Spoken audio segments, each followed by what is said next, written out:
Please subscribe to our channel and do not forget to press the bell icon.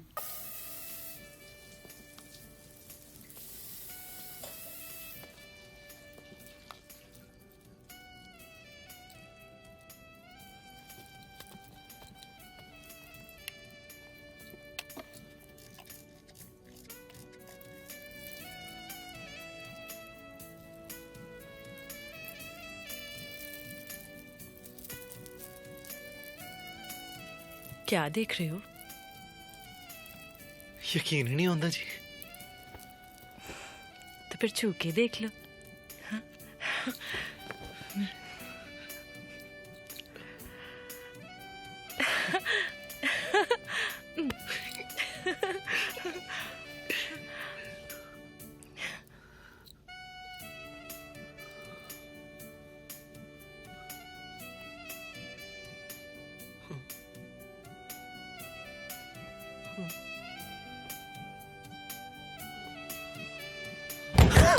राजे, कौन? राजे दरवाजा खोल। छेती खोल।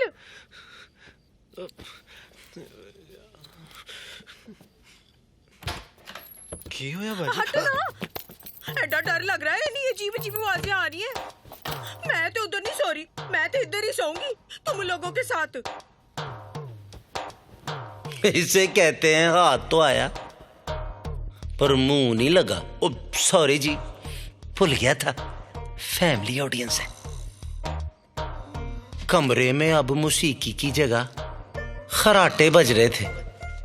बाजी का डर तो खत्म हो चुका था, पर अब राजा को डर लग रहा था कि आगे क्या होने वाला है।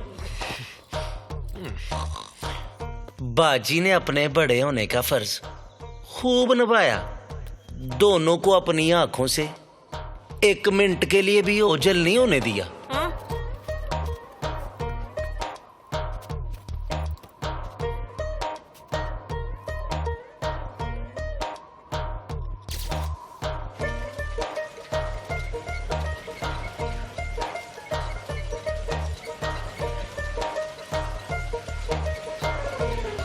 काश मरी वालों ने बाजी का बाइकाट ही कर दिया होता।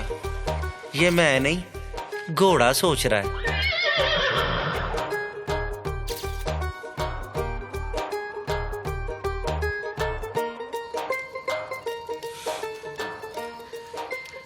ठंड होगी, ये तो राजा ने सोचा था, हट जरा।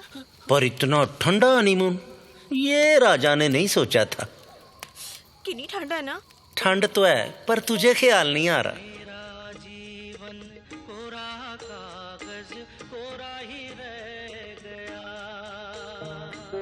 मायूसी में इंसान रोशनी की उम्मीद करता है, पर राजा को अंधेरे का इंतजार था।